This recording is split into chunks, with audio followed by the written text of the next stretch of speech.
الله اللبناني اختياره نعيم قاسم أمينا عاما جديدا للحزب بعد اغتيال إسرائيل حسن نصر الله الشهر الماضي في تهديد مبطن يلوح باستهداف نعيم قاسم، ويحمل إشارة إلى أن إسرائيل ستعمل على اغتياله. وكتب في حسابه عبر منصة إكس قائلا: تعيين مؤقت ليس لفترة طويلة، والعد التنازلي بدأ.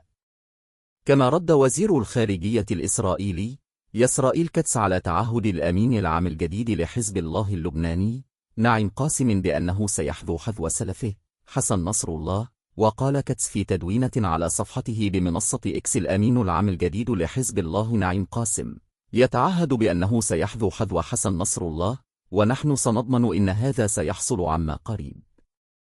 وأكدت تل أبيب أكثر من مرة أنها ستواصل استهداف قادة حزب الله وكل من يشكل تهديدا على دولة إسرائيل ومواطنيها. وظهر قاسم في 3 خطابات متلفزة منذ مقتل حسن نصر الله، وأكد أن الحل هو بوقف إطلاق النار، لكنه شدد على أن الحزب ماض في معركته وأن إسرائيل ستهزم. وفي وقت سابق دعا الإسرائيليين إلى قبول وقف إطلاق النار في لبنان أو مواجهة الألم. وجدير بالذكر أن المكتب الإعلامي لحزب الله أعلن في بيان الثلاثاء عن تعيين قاسم أمينا عاما جديدا للحزب، وذلك بعد اغتيال رئيس المجلس التنفيذي لحزب الله هاشم صفي الدين الذي كان ينظر إليه على أنه المرشح الأبرز لخلافة نصر الله في غارة جوية إسرائيلية. ولد قاسم في بيروت عام 1953، وتعود جذور عائلته إلى كفر فيرا في جنوب لبنان، وهي منطقة ذات أغلبية شيعية.